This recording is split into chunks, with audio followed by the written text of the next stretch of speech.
Hey, family, welcome back. And if this is your first time here, welcome in. Don't let this be your last. I'm Tiffany, and if you've been walking with me through this journey, then you already know God has been peeling back layers I didn't even know were there. This is episode 4 of The Renewing of My Mind. And this episode is about something subtle but dangerous. Something that sounds harmless until it isn't. The price of almost until it does. I have my laptop with me because I'm reading this exactly as I wrote it. No edits, no filters. Let's get into it. As I was driving to work, I had a feeling that would have set me back if I acted on it. I missed someone that I had already released. As the feeling grew and tried to overtake me, I had to pull over and have a conversation with God. I said, God, where is this coming from? Is this a warning of something to come? I didn't sit long enough to hear God respond. That may have been my first mistake. I didn't believe I would go back to this person. Everything that came with being with him, I didn't want it or need it. So what was I missing? I didn't want the attachment. I wanted the familiarity. I felt safe with him. I knew his intentions, so I knew how to handle him. But that kind of safety didn't allow me to be the woman I desired to be. Just because something is familiar doesn't mean it's right. And I know that if I stayed in what was familiar, I couldn't grow. If I'm being honest, everything familiar to me has helped keep me bound. So I had to ask myself, why? I have a fear of failure. As a mother, a sister, aunt, friend, lover, I've carried many fears. When I started walking in power, fear showed up immediately. I feared that what I shared wouldn't be received. I feared people would be offended. Because it started on social media, I chose an audience I was familiar with. And again, God said, how will they know? My greatest fear wasn't failing people, it was actually failing God. But I knew that fear was a trick of the enemy of my inner self. Listen, that enemy within me can be terrible sometimes, but I had to learn how to kill that thing.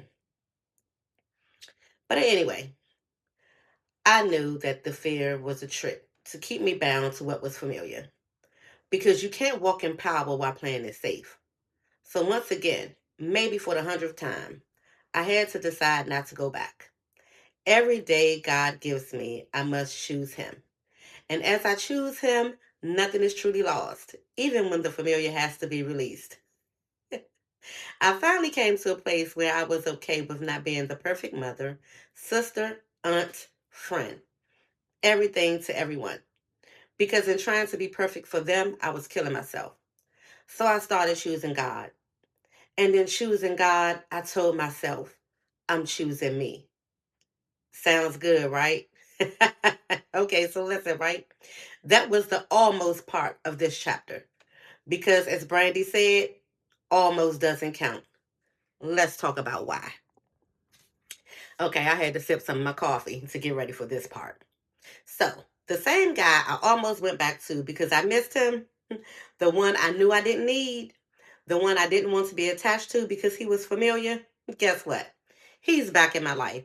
So was the sex, the drinking, the drugs. How did that happen? How did I go from choosing God to this? At the time, I didn't have the language for it. I didn't understand attachment through familiar spirits. I didn't understand that my spirit wanted freedom, even while my flesh wanted comfort. I didn't understand that he no longer looked the same to me because my spirit had already outgrown him. I thought the problem was outward, but the battle was inward.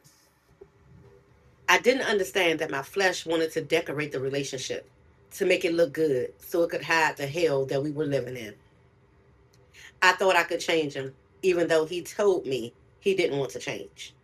I thought my way was better, and I didn't learn that lesson when I tried that with God. So here I was, past almost, living in until it does, fighting flesh with flesh, when what was required was only surrender.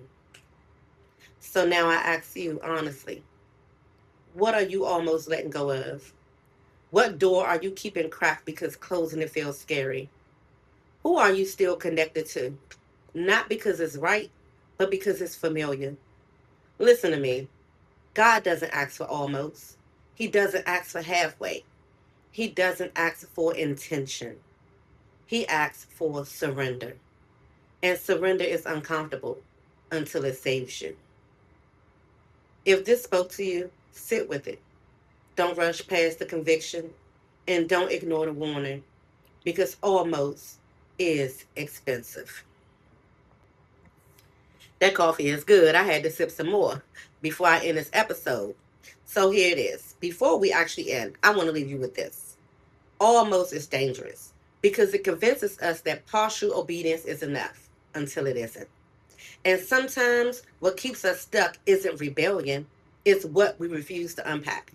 In the next episode, Packing and Unpacking, God uses a simple moment, helping my daughter move, to reveal an attachment I thought was harmless but wasn't.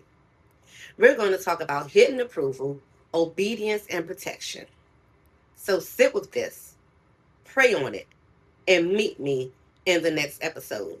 Because freedom doesn't come from almost, it comes from surrender. Also, let's talk in the comments. Not to explain, just to be honest. Is there something familiar God is asking you to release, but you've been saying almost to? Listen, you're not alone, and your honesty might be exactly what someone else needs to see. This is a judgment free space. Sometimes saying it out loud or typing it helps to break the power it has over us. I love you. Yes, you. And I mean it. Until next time, be blessed. Don't forget, like, if you know somebody who needs it, share. And please come back next week for more.